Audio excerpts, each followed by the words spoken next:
अस्सलाम वालेकुम। साक्षी खबर में आपका इस्तकबाल है। आज सत्रह जमादिल अव्वल है। सुर्खियों से पहले सुनते हैं हदीस शरीफ। बिस्मिल्लाहिर्रहमानिर्रहीम। हज़रत इब्ने उमर रज़ी अल्लाह ताला अन्हु फरमाते हैं, रसूलुल्लाह सल्लल्लाहु अलैहि वसल्लम ने जंग में औरतों और बच्चों को कत्ल करने से मना कर दिया।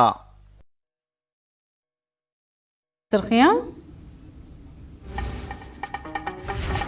कल सुबह 8 बजे से होगी 4 रियासतों के वोटों की गिनती। तेलंगाना में गिनती के लिए 49 गिनती मराकज़ कायम।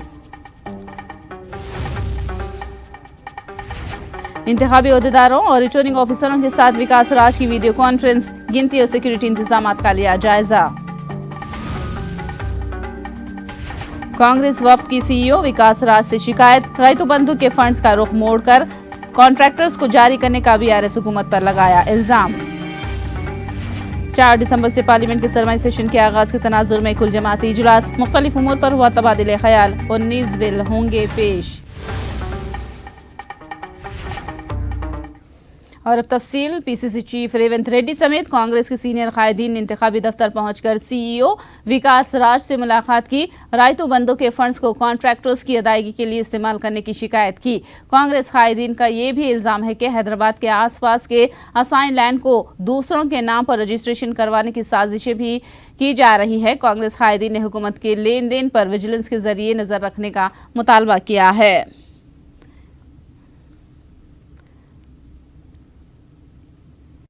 4 అంశాలపై రిప్రజెంటేషన్ ఇవ్వడం జరిగింది. ఒకటి, ఎలక్షన్ కమిషన్ ఆఫ్ ఇండియా ఆదేశాల మేరకు, లిఖితపూర్వక ఆదేశాల మేరకు ఆపిన రైతు బంధు పథకం కింద 6,000 కోట్ల రూపాయలు ఇప్పుడున్న పిఆర్ఎస్ ప్రభుత్వం కాంట్రాక్టర్లకి, వాళ్ళకి నచ్చిన ఫేవరెట్ కాంట్రాక్టర్స్కి డిస్బర్స్ చేసే ప్రయత్నం చేస్తున్నారు. ఇది సరి అయిన ప్రొసీజర్ ఫాలో కావడం లేదు. దీంట్లో సరి అయిన ప్రొసీజర్ ఫాలో కావాలని చెప్పి చీఫ్ సెక్రటరీని ఆదేశించమని చెప్పి ఎలక్షన్ కమిషన్ చెప్పాము. రెండోది,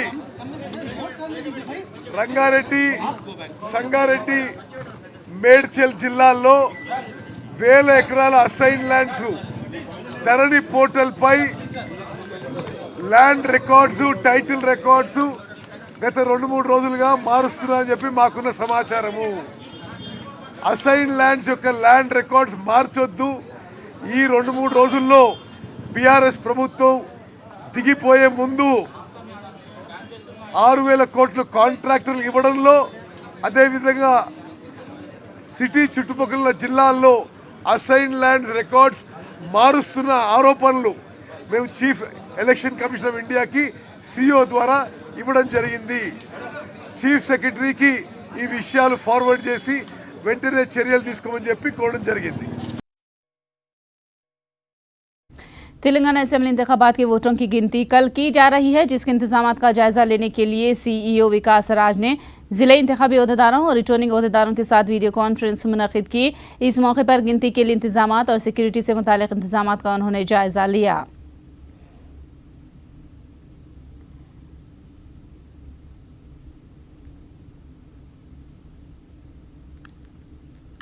वोटों की गिनती के लिए अब चंद घंटे रह गए हैं। वोटों की गिनती के लिए ओहदेदारों ने तमाम दरकार तैयारियां कर ली है। तेलंगाना के 119 असेंबली हलकों के वोटों की गिनती के लिए 49 गिनती मराकज़ कायम किए गए हैं। कल सुबह 8 बजे से वोटों की गिनती का आगाज़ होगा। पहले आधे घंटे में पोस्टल बैलेट गिने जाएंगे, जबकि 8:30 बजे से ईवीएम मशीनों में महफूज वोटों की गिनती की जाएगी। हैदराबाद जिले में 15 गिनती के मराकज़ कायम किए गए हैं। सबसे कम पोलिंग याकुतपुरा दर्ज की गई है, लिहाजा उम्मीद है कि सबसे पहला नताइज याकुतपुरे का सामने आएगा।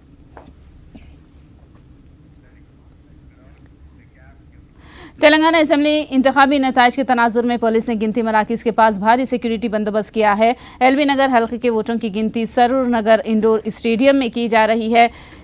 ईवीएम के स्ट्रांग रूम्स और सिक्योरिटी बंदोबस्त का राचकुंडा कमिश्नर पुलिस चौहान और एलबी नगर डीसीपी साईश्री ने जायजा लिया।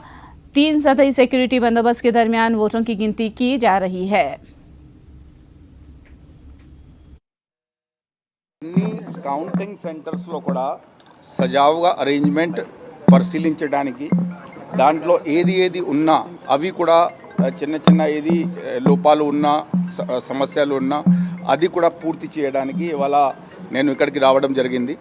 నిన్న కలెక్టర్ గారితో పాటు హోలీ మేరీ కాలేజీలో కూడా వెళ్ళేసి అక్కడ అన్ని అరేంజ్మెంట్స్ పార్కింగ్ నుండి మరియు కౌంటింగ్ ఏజెంట్స్కి ఎంట్రీ నుండి మరియు కౌంటింగ్ ఆఫీషియల్స్కి ఎంట్రీ, ఈవీఎం స్ట్రాంగ్ రూమ్ ఇవంతా కూడా క్షుణ్ణంగా పరిశీలించడం జరిగింది. ఇక్కడ అన్ని అరేంజ్మెంట్స్ కూడా చాలా పర్ఫెక్ట్గా ఉన్నాయి. కొన్ని ఏసీ గారు ఇక్కడ ఉన్నారు, చాలా మంచి బ్యారికేడింగ్ చేయడం జరిగింది. అదేవిధంగా కొన్ని సలహాలు కూడా ఇవ్వడం జరిగింది. అడిషనల్ కలెక్టర్ గారు కూడా లోపల ఉన్నారు. సో ఇక్కడ ప్రత్యేకంగా ఎల్బీ నగర్ పెద్ద కాన్స్టిట్యుయెన్సీ కనుక సఫిషియంట్ ఫోర్స్తో పాటు 3 అంచెలలో అది సెక్యూరిటీ అరేంజ్మెంట్ చేయడం జరుగుతుంది. ఫస్ట్ అయితే స్ట్రాంగ్ రూమ్ దగ్గరే అందరికీ తెలిసిన విషయం, అక్కడ సిఏపిఎఫ్ గార్డు ఉంటారు.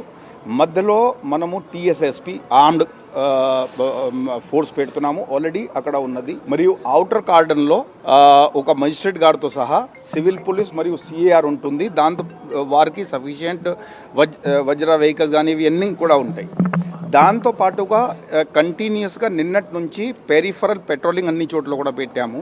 సో అన్ని రకంగా మనం సజావుగా కౌంటింగ్ జరిపించడానికి అన్ని బందోబస్తు పూర్తి ఇవాళ కంప్లీట్ అవుతాయి. మరియు దాంతో పాటుగా ఎక్కడెక్కడ అవుట్ సైడ్లో కూడా లా అండ్ ఆర్డర్ పరంగా కూడా ప్రతి చోట్ల మొబైల్ పెట్రోలింగ్ చక్కగా సీనియర్ ఆఫీసర్స్తో పాటు మరియు పికెట్స్ కూడా సెన్సిటివ్ ఏరియాలో పెట్టిపోతున్నాము. అవుట్ సైడ్లో ఇంపార్టెంట్ సెన్సిటివ్ ఏరియాలో ప్రత్యేకంగా బయట నుంచి కూడా అదర్ వింగ్స్ నుంచి కూడా సీనియర్ ఆఫీసర్ పెట్టిపోతున్నాం. సో ఎలాంటి ఇబ్బంది జరగకుండా ప్రశాంతియుతంగా వాతావరణంలో ఇది వరకు ఎట్లయితే ఎన్నికలు జరిగాయి అదేవిధంగా కౌంటింగ్ కూడా జరుగుతాయి నేను నమ్ముతాను.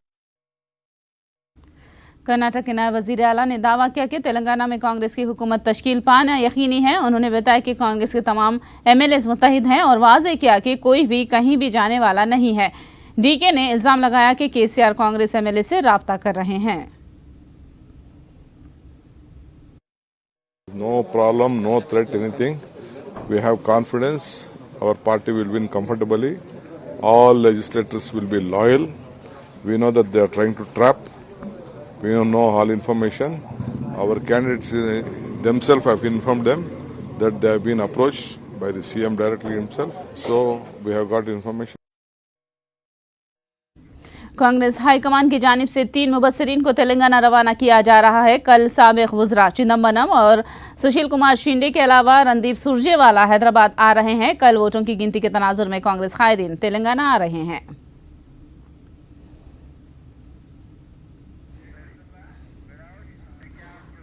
एग्जिट पोल में कांग्रेस की कामयाबी के बाद तेलंगाना में वजीर आला की दावेदारी को लेकर कयास आराइयां की जा रही हैं। इस ताल्लुक से तेलंगाना कांग्रेस के इंचार्ज मानिक राव ठाकरे ने दावा किया है कि कांग्रेस हुकूमत बनाएगी और वजीर आला का इंतखाब नताइज के बाद किया जाएगा। देखिए, इस तरीके से जो अधिकार में है वो कर सकते, जो अधिकार में नहीं है वो नहीं कर सकते। उसके बारे में जहाँ बात रखने की हम जरूर रखेंगे उसके बारे में।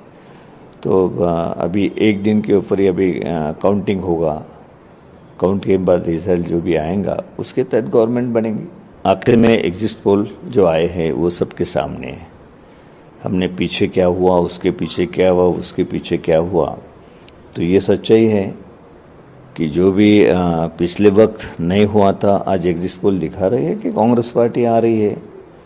और कल उनके चेहरे पे भी कष्ट झलकता था कि जिस तरीके से नहीं आ रही है उनकी पार्टी, लेकिन उन्होंने जनता के लिए अगर कुछ नहीं किया हो, कोई डेवलपमेंट की बात उन्होंने नहीं की, ना कोई एजुकेशन के बारे में उन्होंने कुछ पहल की, ना हॉस्पिटल गरीबों के व दवाई की इसकी कोई भी उन्होंने गारंटी नहीं दी, ना उस तरीके से कदम कोई बढ़ाए। कांग्रेस कायद कोमट रेड्डी ने दावा किया कि जिला नलगुंडा में बीआरएस का सफाया हो जाएगा। वहीं करीमनगर में भी कांग्रेस शानदार कामयाबी दर्ज करेगी। उन्होंने मजमूई तौर पर 70 से 75 सीटों पर कामयाबी की दावा किया है। తప్పకుండా మేము ఎగ్జిట్ పోల్స్ రాకముందు చెప్పినాం 70-80 మధ్య వస్తాయని చెప్పి 3 months కెళ్ళి రెగ్యులర్గా చెప్తున్నాం. ఎందుకంటే ఈ ప్రభుత్వ వ్యతిరేకతతో పాటు కాంగ్రెస్ పార్టీ ఇచ్చిన 6 గ్యారంటీల మీద ప్రజల్లో నమ్మకం కుదిరింది. వాళ్ళు ఎన్ని అబద్ధాలు ఆడినా సరే కర్ణాటకలో అమలవుతలే వీళ్ళు ఇచ్చిన గ్యారెంటీలు అని చెప్పి ఇక్కడ డబ్బులు ఖర్చు పెట్టి అంతకుముందు ఏదో ఆశీర్వాద సభలని ప్రభుత్వ ధనంతో, ఆ తర్వాత కేసీఆర్ కేటీఆర్ వాళ్ళ అల్లుడు హరీష్ రావు హెలికాప్టర్లు వేసుకొని ఎంత ప్రచారం చేస్తే, ఎంత మా పార్టీనితో పాటు సోనియా గాంధీ రాహుల్ గాంధీని అనరాని మాటలు అని ప్రజల్లో ఆగ్రహానికి గురి చేసిండు. ప్రజా వ్యతిరేకత ఒకటి, నిరుద్యోగులు, అన్ని వర్గాల ప్రజలు. నిరుద్యోగులు ఏంది, అసలు ఉద్యోగుల జీతాలు ఒకటో తారీఖు ఇవ్వకుంటే ఎవరు ఇస్తారు ఉద్యోగం? 20 నెలలుగా 15వ తారీఖు 15 తర్వాత శాలరీస్ ఇస్తున్నాం. రిటైర్డ్ పెన్షనర్స్కి శాలరీస్ కూడా ఎప్పుడు వస్తాయి, 15th వస్తాయా 20th తెలియదు. 100% అన్నేం అనుమానం లేదు. కరీంనగర్ లాంటి జిల్లాలో 13కు 12 రాబోతున్నాయి. కేటీఆర్ది కూడా టైట్గా ఉన్నది మాకున్న సర్వేలో. సో నార్త్ తెలంగాణలో 13లో 12 వచ్చినప్పుడు కంచుకోట, ఒకనాడు కంచుకోట, మధ్యలో ఏదో వీళ్ళు పార్టీ మార్పులు చేసినా కానీ తప్పకుండా నల్గొండలో 12 మా ఖాతాలో పడ్డాయి. అప్పుడే నేను సంవత్సరం కింద చెప్తున్నా. बीआरएस कायदीन 3 दिसंबर के रोज नताइज का इंतजार कर रहे हैं। बीआरएस के कायदीन का दावा है कि हैदराबाद और रंगारेड्डी जिले में पिछले इलेक्शन में कांग्रेस का सफाया हो गया था और इस मर्तबा भी दोनों जिले में बीआरएस कामयाब होगी।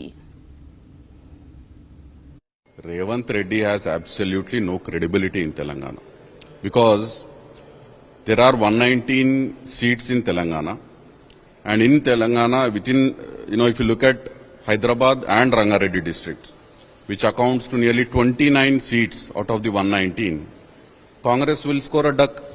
It will not even open its account in Hyderabad and Rangareddy. So out of the remaining 90 seats, if Revant Reddy is claiming that they'll cross over 70, it means that they should have a strike rate of nearly 85%. If you look at the polling percentage, it has not gone up compared to last time. Last time it was 73% and this time it's 70%, 71%. So without the polling percentage going up, how could he claim a strike rate of 80% to Congress, whereby they could win 70 seats? It's all trash. All that he's trying to do is, occupy media space, make it to headlines, put up his name on the bulletins.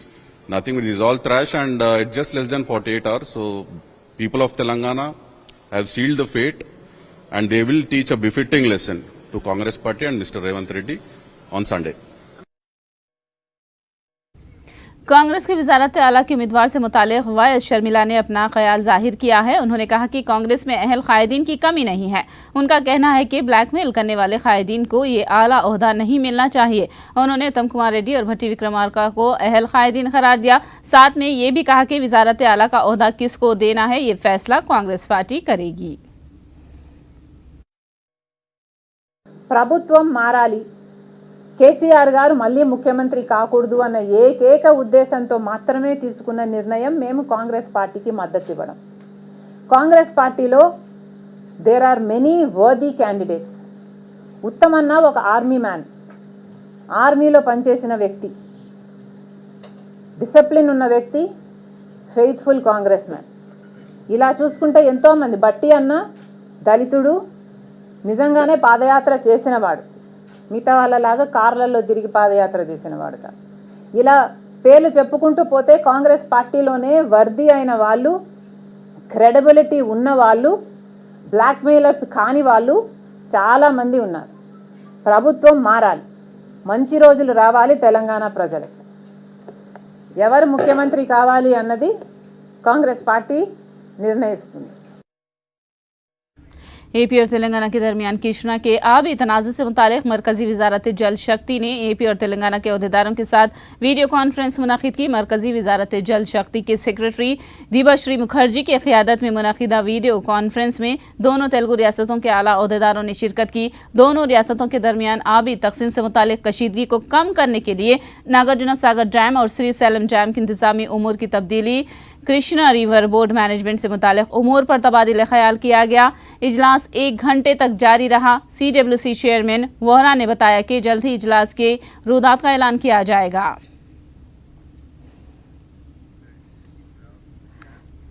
महकमे मौसमियात ने पेश कयासी की है कि म्यूशियांग तूफान 4 दिसंबर को तमिलनाडु के साहिल से टकराएगा और इस तूफान के असर की वजह से तमिलनाडु के अलावा जनूबी आंध्रा के मज़ाफ़ात में मज़ीद बारिश हो सकती है। इस सिलसिले में जर्द अलर्ट जारी किया गया है। मछुआरों को मछली के शिकार से गुरेज करने और साहिल न जाने का मशवरा दिया गया है।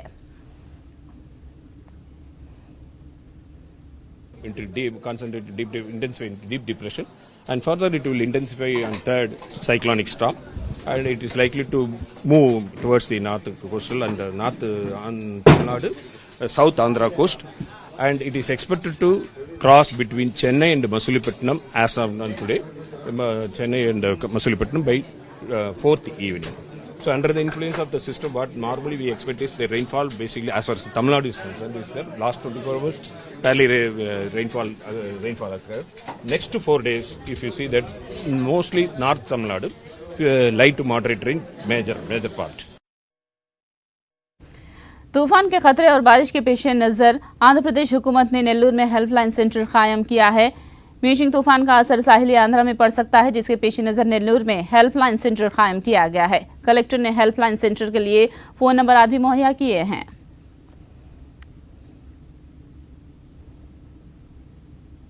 3 రోజుల్లో భారీ వర్షాలు కురిసే అవకాశం ఉందని వాతావరణ కేంద్రం ద్వారా హెచ్చరికలు అందినాయి। కాబట్టి జిల్లా కలెక్టర్ గారి ఆదేశాల మేరకు కలెక్టరేట్లో కంట్రోల్ రూమ్ ఏర్పాటు చేయడం జరిగింది। ఈ కంట్రోల్ రూమ్ 24/7 పనిచేస్తుంది। కంట్రోల్ రూమ్ నంబర్ 1077, అదేవిధంగా ల్యాండ్ ఫోన్ నంబర్ 2331-261। ఏదన్నా విపత్తు జరిగిన పక్షంలో లేదా ఏదైనా సహాయం అవసరమైన పక్షంలో ఈ నంబర్లో కాంటాక్ట్ చేయొచ్చు। వెంటనే కలెక్టర్ గారి దృష్టికి తీసుకెళ్లి దానికి రిడ్రెస్ చేయడం జరుగుతుంది। दम है तो बाबर के दौर की तरक्की और जगन के दौर की तरक्की से मुतालिक मुबाहिस के लिए तैयार है। वायएसआर कांग्रेस लीडर सुधाकर बाबू ने लोकेश को ये चैलेंज किया। उन्होंने मजीद चैलेंज किया कि लोकेश ज़रई तरक्की से मुतालिक मुबाहिस के लिए तैयार हैं। मंगलगिरी के तेलुगु देशम के जलसे में वज़ीर आला जगन से मुतालिक लोकेश की जानिब से इस्तेमाल किए गए नाज़ेबा अल्फाज की उन्होंने मजम्मत की। उन्होंने लोकेश को मशवरा दिया है कि ज़ुबान चलाने के बजाय अगर अकल इस्तेमाल करें तो बेहतर होगा। ఇద్దరు ముఖ్యమంత్రులు ఉన్న కుటుంబంలో నుంచి రోడ్డు మీదకి వచ్చి మాట్లాడేటప్పుడు కనీస జ్ఞానం ఉండాలి కదరా వెధవా, నువ్వు మనిషివా పశువా, గున్నేనుగులాగా బలిచి కొవ్వు కరిగించుకొని సన్నబడి అచ్చేసిన ఆవంబోతులాగా రోడ్డు మీద పడి నోటికొచ్చినట్టు నువ్వు మాట్లాడుతుంటే పడటానికి ఇక్కడ ఎవ్వడా లేడని ఈ సందర్భంగా నీకు తెలియపరుస్తున్నాం। నువ్వేదైనా ఒక అంశం మీద చర్చించాలనుకున్నా, ప్రభుత్వ లోపాలను చెప్పించాలనుకున్నా, లేదా ఆ నియోజకవర్గంలో ప్రజలకున్న సమస్యలను గళమెత్తి మాట్లాడాలనుకుంటే మేము రెడీగా ఉన్నామని పదే చెప్పాం। కానీ నీ బుద్ధికి పని పెట్టాల్సిన నువ్వు నీ నోటికి పని పెడుతున్నావు। అది నోరో మున్సిపాలిటీ చెత్త బుట్టో, ఆ నోటిని ఎన్ని ఫినాయిల్ బాటిల్ పెట్టి కడిగినా శుద్ధి కాదని నువ్వు పదే నిరూపిస్తూ వచ్చావు। రోడ్డు మీదకి వచ్చి ఆ విధంగా ఆంబోతులాగా అరిచేవాడిని, గాడిదల్లాగా వాగేవాడిని, కుక్కలాగా బౌభవని అరిచేవాడిని పనికి మాలినవాడని, వెధవని, చెత్త వెధవని, దేనికి పనికిరాని పప్పని ఈ సమాజం గుర్తిస్తుంది। నువ్వు ఈ రోజు వరకు ప్రజాక్షేత్రంలో ఒక్క ప్రత్యక్ష ఎన్నికల్లో కూడా నువ్వు గెలవలేదు, ప్రజలచే ఎన్నుకోబడలేదు। నిన్న మంగళగిరిలో నిన్ను ప్రజలు తిరస్కరించారు। నువ్వు రాష్ట్రానికి చేసేది ఏంద్రా వెధవ। 4 दिसंबर से शुरू होने वाले पार्लियामेंट के सरमाई सेशन के सिलसिले में कुल जमाती इजलास का इनेकाद हुआ। इस इजलास में अपोजिशन जमातों ने मुख्तलिफ तजावीज़ को पेश किया। पार्लिमानी उमूर के वजीर प्रहलाद जोशी ने बताया कि पार्लियामेंट के सरमाई इजलास में 19 बिलों को पेश किया जाएगा। इस इजलास में बरतानवी दौर के फौजदारी कानून में तब्दीली से मुताल्लिक़ बिल के अलावा 19 बिलों पर तबादिले ख्याल हुआ। कुल जमाती इजलास में वजीर दिफा राजनाथ सिंह, मरकजी वजीर कॉमर्स पीयूष गोयल और कांग्रेस कायदीन जयराम रमेश और गौरव गोगोई ने शिरकत की। पार्लियामेंट के सरमाई इजलास का 4 दिसंबर से 22 दिसंबर तक इनेकाद होगा।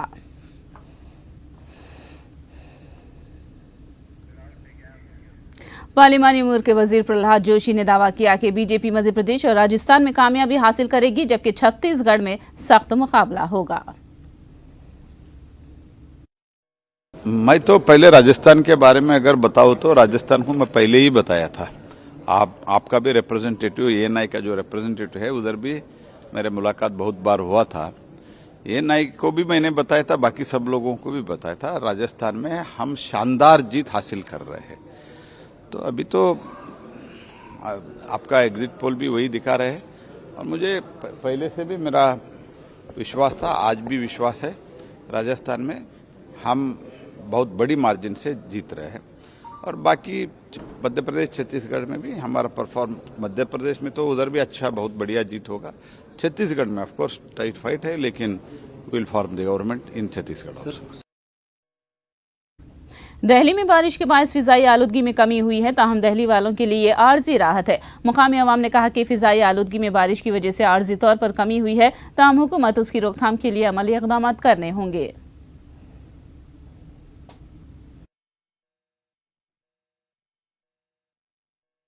पॉल्यूशन थोड़ा सा कम होता, पॉल्यूशन की वजह से थोड़ा सा सांस लेने में दिक्कत है और बच्चे को भी खांसी हो रही थी बीच बीच में, तो ये सब चीजें जो होती है वो अपने हमारे एंजॉयमेंट को कम करती हैं।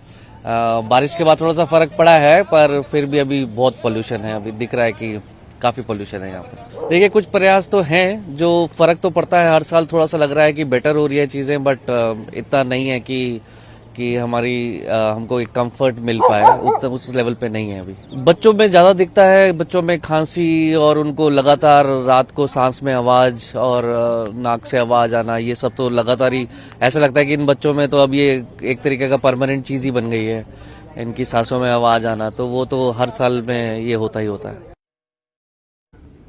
इसराइल ने जंगबंदी मुआहदे की खिलाफ वर्जी करते हुए गजा पट्टी पर हमले किए हैं। इसराइल के ताज़ा हमले में 32 फलस्तीनी शहीद हुए हैं। शोहदा में खवातीन और बच्चों की अक्सरियत शामिल है। हमास ने इसराइल, अमेरिका और बैनुल अक़वामी बिरादरी को जंगबंदी की खिलाफ वर्जी के लिए जिम्मेदार ठहराया है।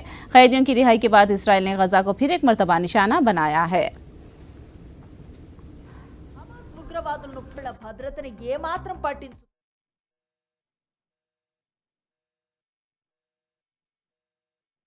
मुत्तहिदा अरब अमारात के कौमी दिन मुख्तलिफ प्रोग्राम्स का इनेकाद हुआ। इस मौके पर दुबई में सरकारी तौर पर प्रोग्राम्स का इनेकाद हुआ। इस प्रोग्राम में मुख्तलिफ मुल्कों के नुमाइंदे, मजहबी नुमाइंदे, सफ़ीर और दूसरों ने शिरकत की है।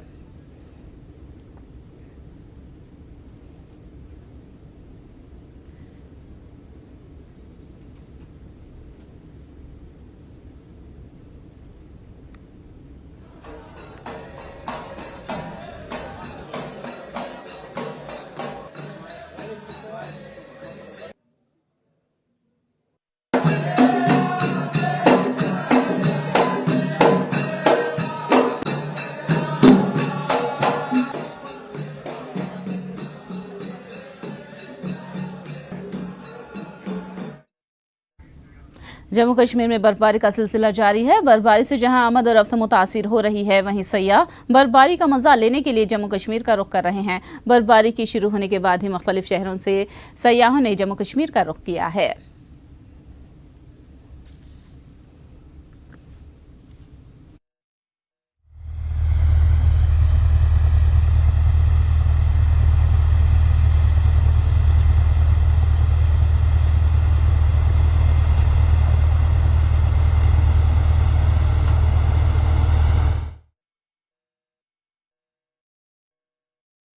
काफी अच्छा लग रहा है, काफी अच्छा लगा जम्मू आके, बहुत खूबसूरत है और स्नो के साथ और भी ज्यादा खूबसूरत हो गया है। तो मैं इसको अपना लक समझता हूँ कि मतलब साथ ही साथ बर्फबारी भी गिरी और साथ साथ हमें जो है बर्फ के दर्शन भी हो गए। एक्चुअली उत्तराखंड में भी गिरती है, बट मैं यहाँ पहली बार देख रहा हूँ फ्लो होते हुए, तो उससे ज्यादा उत्साहित हूँ। हाँ जी, पहली बार मैं आया हूँ उस जगह पे, काफी ज्यादा, और एंजॉय कर रहा हूँ बहुत ज्यादा, और बहुत अच्छा लग रहा है जम्मू आके, बहुत अच्छे हैं यहाँ के लोग।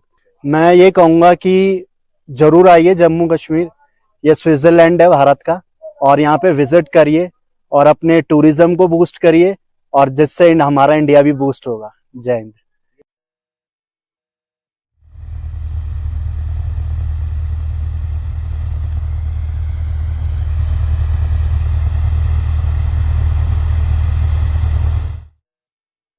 आखिर में सुर्खियां एक बार फिर। कल सुबह 8 बजे से होगी 4 रियासतों के वोटों की गिनती। तेलंगाना में गिनती के लिए 49 गिनती मराकज़ कायम। इंतखाबी अहदेदारों और रिटर्निंग ऑफिसरों के साथ विकास राज की वीडियो कॉन्फ्रेंस, गिनती और सिक्योरिटी इंतजाम का लिया जायजा। कांग्रेस वफ्द की सीईओ विकास राज से शिकायत, रायतू बंधु के फंड्स का रुख मोड़कर कॉन्ट्रैक्टर्स को जारी करने का बीआरएस हुकूमत पर लगाया इल्जाम। 4 दिसंबर से पार्लियामेंट के सरमाई सेशन के आगाज के तनाजुर में कुल जमाती इजलास, मुख्तलिफ उमूर पर हुआ तबादिले ख्याल, 19 बिल होंगे पेश।